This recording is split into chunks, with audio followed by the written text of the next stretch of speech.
Welcome to our academy. ఈ content ఎక్కువ మంది ఆస్పిరెంట్స్ కి చేరాలంటే ఈ వీడియోను లేదా ఛానల్ను లైక్ చేయండి, సబ్స్క్రైబ్ చేయండి మరియు ఈ వీడియోను మీ ఫ్రెండ్స్ కి షేర్ చేయండి. ఇప్పుడు వచ్చేసి ఏ court of record, right? A court of record అంటే ఏంటి అంటే ఆర్టికల్ 129 ప్రకారము సుప్రీం కోర్టుకి రెండు అధికారాలు ఉన్నాయి అన్నట్టు, రైట్? అవి వచ్చేసి ఏంటి అంటే ఫస్ట్ వన్ వచ్చేసి ఏంటంటే సుప్రీం కోర్టు ఏం చేస్తుంది? తీర్పుల్ని ఇస్తుంది, రైట్? ఇచ్చిన తీర్పుల్ని ఏం చేస్తారు అంటే రికార్డ్ చేసి భద్రపరుస్తారు అన్నట్టు, రైట్? మరి ఈ రికార్డ్ చేసి భద్రపరచడం వల్ల లాభం ఏంటి అంటే భవిష్యత్తులో కోర్టులు ఇచ్చే తీర్పులకి ఈ సుప్రీం కోర్టు ఇచ్చిన తీర్పులు ఒక మార్గదర్శకంగా పనిచేస్తుందని చెప్పొచ్చు అన్నట్టు. అదే విధంగా వచ్చేసిందంటే పార్లమెంట్ చేసే చట్టాలకు కూడా సుప్రీం కోర్టు యొక్క తీర్పులు వచ్చేసిందంటే ఒక మార్గదర్శకంగా పనిచేస్తుంది అన్నట్టు, రైట్? అండ్ మరొక ఇంపార్టెంట్ విషయం వచ్చేసిందంటే అన్ని దిగువ స్థాయి కోర్టుల్లో, రైట్, సాక్ష్యాలుగా ఆధారాలుగా ఈ సుప్రీం కోర్టు తీర్పుల్ని పరిగణించవచ్చు అన్నట్టు, right? And very very important point వచ్చేసిందంటే ఏ కోర్టు కూడా సుప్రీం కోర్టు ఇచ్చిన తీర్పుల్ని ప్రశ్నించరాదు, రైట్? ఇది ఫస్ట్ అధికారం.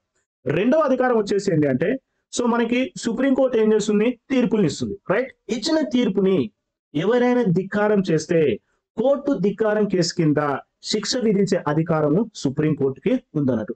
అదే విధంగా దేశంలో ఉన్న ఏ కోర్టు అయినా ఏ ట్రిబ్యునల్ అయినా తీర్పులు ఇస్తే ఆ తీర్పుల్ని ధిక్కరిస్తే అప్పుడు కోర్టు ధిక్కారం కేసు కింద శిక్షలు విధించే అధికారం కూడా ఉంది. అంటే దేశంలో ఏ కోర్టు అయినా ఏ ట్రిబ్యునల్ అయినా సుప్రీం కోర్టు అయినా హైకోర్టు అయినా తీర్పులు ఇస్తే ఆ తీర్పుల్ని ధిక్కరిస్తే కోర్టు ధిక్కార కేసు కింద ఏం చేయొచ్చు అంటే శిక్షలు విధించే అధికారం ఉంటుంది అన్నట్టు. అయితే మనకు ఒక చట్టం ఉందన్నట్టు. ఆ చట్టం వచ్చేసి ఏంటి అంటే కోర్టు ధిక్కార నేరాల నిరోధక చట్టము 1971 ఉందన్నట్టు. దీని ప్రకారం వచ్చేసి ఏంటి అంటే 2000 జరిమానా వేస్తారన్నట్టు ఎవరైతే కోర్టు ధిక్కార కేసు కింద అరెస్ట్ అవుతారు. అదే విధంగా వచ్చేసి ఏంటంటే 6 నెలల సాధారణ జైలు శిక్ష కూడా ఉంటుంది.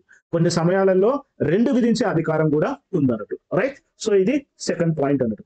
ఇదే విధంగా వచ్చేసి ఏంటంటే కోర్టు ధిక్కార కేసు కింద వచ్చేసి అగైన్ 2 ధిక్కారాలు ఉన్నాయి అన్నట్టు. ఒకటి వచ్చేసి ఏంటంటే సివిల్ ధిక్కారము, రెండోది వచ్చేసి ఏంటంటే క్రిమినల్ ధిక్కారం అన్నట్టు, రైట్? సో ఫస్ట్ వచ్చేసి ఏంటంటే సివిల్ ధిక్కారం అంటే ఏంటి అంటే సపోజ్ ఒక న్యాయస్థానము తీర్పు ఇచ్చింది అనుకుందాం.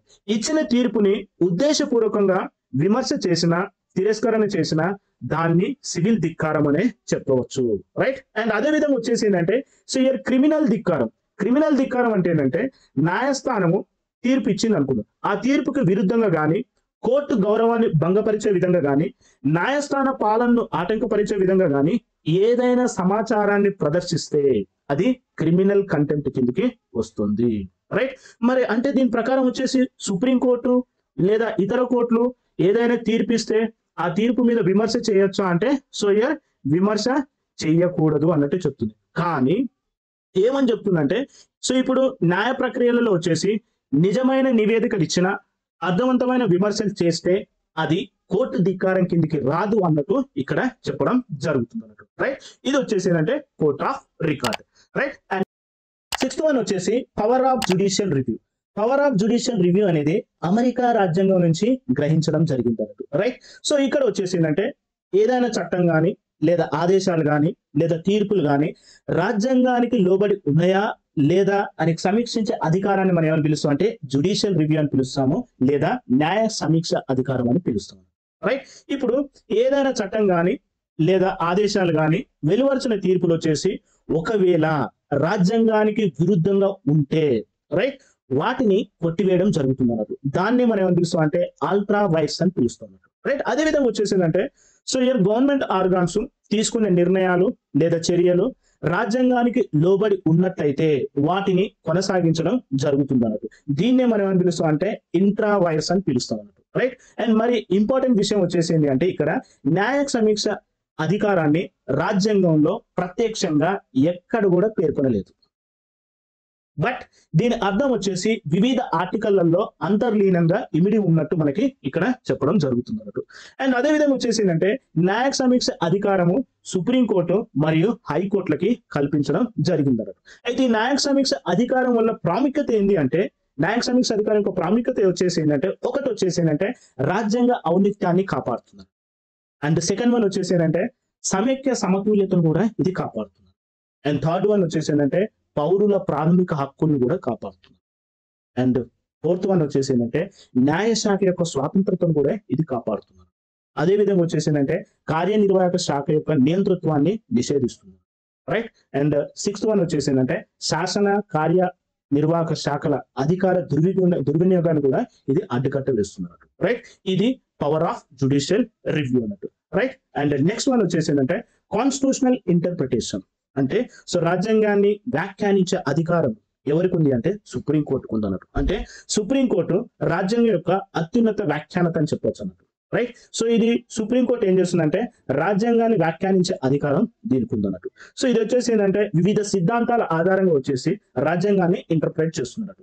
లైక్ ఎగ్జాంపుల్స్ వచ్చేసి ఏంటి అంటే doctrine of pith and substance, doctrine of eclipse, doctrine of severability, doctrine of incidental or ancillary power. Right. ఇలా సో డాక్ట్రిన్స్ ఉపయోగించేసి ఇది కాన్స్టిట్యూషన్ ని ఇంటర్ప్రిట్ చేస్తున్నట్టు. రైట్. సో ఇది వచ్చేసి సెవెంత్ వన్. నెక్స్ట్ వన్ వచ్చేసి ఏంటంటే అదర్ పవర్స్. రైట్. ఇతర అధికారాలు. సో ఇక్కడ ఇతర అధికారాల గురించి చూస్తే ఇక్కడ వచ్చేసి ఏంటంటే ఇప్పుడు రాష్ట్రపతి ఉపరాష్ట్రపతి ఎన్నికల వివాదాలు ఉన్నాయనుకుందాం. ఈ వివాదాలని సుప్రీంకోర్టు మాత్రమే డీల్ చేస్తున్నారు. కాబట్టి దీన్ని ఏమని పిలుస్తాం అంటే ఒరిజినల్ జ్యూరిడిక్షన్ అని పిలుస్తాం. అదే విధంగా దీన్ని ఏమని పిలుస్తాం అంటే ఎక్స్క్లూజివ్ జ్యూరిడిక్షన్ అని కూడా పిలుస్తాం. ఒరిజినల్ జ్యూరిడిక్షన్ అంటే ఏంటంటే అపీల్ ద్వారా కాకుండా నేరుగా ప్రథమంగా విచారణ జరిపే అధికారాన్ని మనం ఏమని పిలుస్తాం అంటే ఒరిజినల్ జ్యూరిడిక్షన్ అని పిలుస్తాం. ఎక్స్క్లూజివ్ జ్యూరిడిక్షన్ అంటే ఏంటంటే ఈ వివాదాలని సుప్రీంకోర్టు తప్ప ఏ కోర్టు కూడా విచారణ చేపట్టరాదు. కేవలం సుప్రీంకోర్టు మాత్రమే నేరుగా విచారణ జరిపితే దాన్ని ఏమని పిలుస్తాం అంటే ఎక్స్క్లూజివ్ జ్యూరిడిక్షన్ అని పిలుస్తాం. రైట్. అండ్ సిమిలర్లీ ఇంకోటి వచ్చేసి ఏంటంటే సెకండ్ అధికారం వచ్చేసి ఏంటంటే ఇప్పుడు యూపీఎస్సీ చైర్మన్ ఉందనుకుందాం, అదే విధంగా సభ్యులు ఉన్నారు అనుకుందాం. వీళ్ళని తొలగించాలని రాష్ట్రపతి సుప్రీంకోర్టు చేత విచారణ చేయించింది అనుకుందాం. ఆ విచారణలో వచ్చేసి తప్పు చేశారన్నట్టు ప్రూవ్ అయింది అనుకుందాం. అప్పుడు వచ్చేసి ఏంటంటే సుప్రీంకోర్టు వచ్చేసి ఏమని చెప్తుందంటే తొలగించమని. ఓకే. సో రాష్ట్రపతికి సుప్రీంకోర్టు సిఫారసు చేసింది అనుకుందాం. అప్పుడు రాష్ట్రపతి తప్పనిసరిగా సుప్రీంకోర్టు సలహాని పాటించాలన్నట్టు. రైట్. ఇది సెకండ్ వన్. థర్డ్ వన్ వచ్చేసి ఏంటి అంటే థర్డ్ పవర్ వచ్చేసిందంటే ఆర్టికల్ 137 ప్రకారం వచ్చేసి ఓకే ఆర్టికల్ 131 ప్రకారం వచ్చేసిందంటే సుప్రీంకోర్టు తన తీర్పుల్ని తానే సమీక్షించే అధికారం ఉంది అన్నట్టు. అంటే సుప్రీంకోర్టు గతంలో వెలువచ్చిన తీర్పులకి కట్టుబడి ఉండాల్సిన అవసరం లేదు అన్నట్టు మనకి ఇక్కడ చెప్పడం జరుగుతుంది. సో ఎగ్జాంపుల్ వచ్చేసి ఏంటంటే 1967లో వచ్చేసి గోలక్నాథ్ కేసులో వచ్చేసి రాజ్యాంగ ప్రవేశిక ఓకే రాజ్యాంగంలో అంతర్భాగం కాదు అని తీర్పు చెప్పింది. అదే 1973లో వచ్చేసి కేశవానంద భారతి కేసులో వచ్చేసి తన గతంలో ఇచ్చిన తీర్పుకి పూర్తిగా విరుద్ధంగా ప్రవేశిక మీన్స్ ప్రియంబుల్ వచ్చేసి రాజ్యాంగంలో అంతర్భాగం అని తీర్పు ఇచ్చింది. రైట్. సో ఇది third one. And fourth one వచ్చేసి ఏంటి అంటే సుప్రీంకోర్టు హైకోర్టులో లేదా 2 లేదా అంతకంటే ఎక్కువ హైకోర్టులో వచ్చేసి ఒక అంశానికి సంబంధించిన కేసులు పెండింగ్ లో ఉన్నాయనుకుందాం.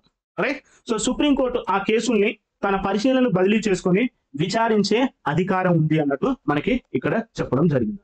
రైట్. అండ్ నెక్స్ట్ వన్ వచ్చేసి ఏంటంటే ఫిఫ్త్ వన్ వచ్చేసి ఏంటంటే ఆర్టికల్ 141 ప్రకారం వచ్చేసి సుప్రీంకోర్టు ఇచ్చే తీర్పులు కానీ ఉత్తర్వులు కానీ దేశంలోని అన్ని న్యాయస్థానాలు తప్పనిసరిగా పాటించాలి. రైట్. అండ్ సిక్స్త్ వన్ వచ్చేసి ఏంటంటే సుప్రీంకోర్టు దేశంలో ఉన్న అన్ని న్యాయస్థానాలు అదేవిధంగా ట్రిబ్యునల్ పైన పర్యవేక్షణ అండ్ నియంత్రణ అధికారం ఉంటుంది. రైట్. అండ్ లాస్ట్ వన్ వచ్చేసి ఏంటంటే ఆర్టికల్ 138 ప్రకారం వచ్చేసి కేంద్ర జాబితాలోని ఏదైనా అంశానికి సంబంధించి సుప్రీంకోర్టుకు అదనపు అధికారాలు ఇచ్చేది పార్లమెంట్ కు ఉంది అన్నట్టు మనకి ఇక్కడ చెప్పడం జరుగుతుంది. రైట్. ఇది వచ్చేసి ఏంటంటే అదర్ పవర్స్ అన్నట్టు. నెక్స్ట్ వన్ వచ్చేసి comparing Indian and American supreme court. Right. So ఇక్కడ వచ్చేసి ఏంటంటే మనకి ఇండియన్ సుప్రీంకోర్టులు గమనిస్తే ప్రారంభ అధికార పరిధి కేవలము సమైక్య వివాదాలకు మాత్రమే పరిమితం చేశారన్నట్టు. రైట్. అండ్ అదే అమెరికన్ సుప్రీంకోర్టు తీసుకుంటే ఇక్కడ ప్రారంభ అధికార పరిధి సమైక్య వివాదాలతో పాటు ఇతర వివాదాలకు కూడా వర్తింప చేశారన్నట్టు. రైట్. అండ్ సెకండ్ వన్ వచ్చేసి ఏంటంటే ఇక్కడ వచ్చేసి ఏంటంటే ఇండియన్ సుప్రీంకోర్టుకు తీసుకుంటే సివిల్, క్రిమినల్ అండ్ రాజ్యాంగపరమైన వివాదాల విషయంలో అపిలేట్ అధికార పరిధి ఉంటుందన్నట్టు. అదే అమెరికన్ సుప్రీంకోర్టు చూస్తే ఇక్కడ కేవలం రాజ్యాంగపరమైన వివాదాలకు మాత్రమే అపిలేట్ అధికార పరిధి ఉందన్నట్టు. రైట్. అండ్ థర్డ్ డిఫరెన్స్ వచ్చేసి ఏంటంటే ఇక్కడ కింది స్థాయి కోర్టులు ట్రిబ్యునల్స్ ఇచ్చిన తీర్పులపై అపీల్ చేసుకునేందుకు ప్రత్యేక అనుమతి మీన్స్ స్పెషల్ లీవ్ ఇచ్చే అధికారం సుప్రీంకోర్టుకు ఉందన్నట్టు. రైట్. అదే విధంగా వచ్చేసి అమెరికన్ సుప్రీంకోర్టుకు చూస్తే ఇలాంటి అధికారం లేదు, రైట్. అండ్ ఫోర్త్ వన్ వచ్చేసి ఏంటి అంటే సలహా అధికారము, రైట్. సో ఆర్టికల్ 143 ప్రకారం వచ్చేసి ఏంటంటే రాష్ట్రపతికి రాష్ట్రపతి సుప్రీంకోర్టు యొక్క సలహాను కోరవచ్చు. బట్ ఇక్కడ వచ్చేసి ఇలాంటి అధికారం లేదు, రైట్. అండ్ ఫిఫ్త్ వన్ వచ్చేసి ఏంటంటే సో దీనికి న్యాయ సమీక్ష అధికారం పరిమితము, రైట్. ఇక్కడ వచ్చేసి ఏంటి అంటే న్యాయ సమీక్ష అధికారం అపరిమితం, రైట్. అండ్ సిక్స్త్ వన్ వచ్చేసి ఏంటి అంటే ఇక్కడ వచ్చేసి ఏంటంటే చట్టం నిర్దేశించిన విధానం ఆధారంగా పౌరుల హక్కుల్ని పరిరక్షిస్తున్నారు. అదే అమెరికన్ సుప్రీంకోర్టులో చూస్తే ఇక్కడ వచ్చేసి ఏంటంటే డ్యూ ప్రాసెస్ ఆఫ్ లా ఆధారంగా పౌరుల హక్కులను పరిరక్షిస్తున్నారు, రైట్. అండ్ సెవెంత్ వన్ వచ్చేసి సో ఇండియన్ సుప్రీంకోర్టులో సెవెంత్ వన్ చూసుకుంటే ఇక్కడ దీని యొక్క అధికారాలు పార్లమెంట్ చట్టం ద్వారా పెంచవచ్చు. అదే అమెరికన్ సుప్రీంకోర్టు తీసుకుంటే ఇక్కడ వచ్చేసి ఏంటంటే అధికారాలు రాజ్యాంగంలో చెప్పినంత వరకు మాత్రమే పరిమితం, ఇక్కడ పార్లమెంటు ఎన్లార్జ్ చేయదు, రైట్. అండ్ లాస్ట్ వన్ వచ్చేసి ఏంటి అంటే భారత న్యాయ వ్యవస్థ ఏకీకృత న్యాయ వ్యవస్థ కావడం వల్ల సుప్రీంకోర్టు దిగువ న్యాయస్థానాల పైన న్యాయపరమైన పర్యవేక్షణ అదేవిధంగా నియంత్రణ కలిగి ఉండదు. అదే ఇక్కడ వచ్చేసింది అమెరికాలో వచ్చేసి ఏంటంటే కేంద్రానికి అలానే రాష్ట్రాలకి వేరు న్యాయస్థానాలు ఉన్నాయన్నట్టు, రైట్. కాబట్టి సుప్రీంకోర్టుకు దిగువ న్యాయస్థానాల పైన ఎలాంటి పర్యవేక్షణ నియంత్రణ లేదు అన్నట్టు ఇక్కడ మనకి comparison between Indian and American supreme court అన్నట్టు. ఈ వీడియో మీకు నచ్చితే మరియు ఈ కంటెంట్ ఎక్కువ మంది ఆస్పిరెంట్స్ కి చేరాలంటే ఈ ఛానల్ని లైక్ చేయండి, సబ్స్క్రైబ్ చేయండి మరియు ఈ వీడియోని మీ ఫ్రెండ్స్ కి షేర్ చేయండి.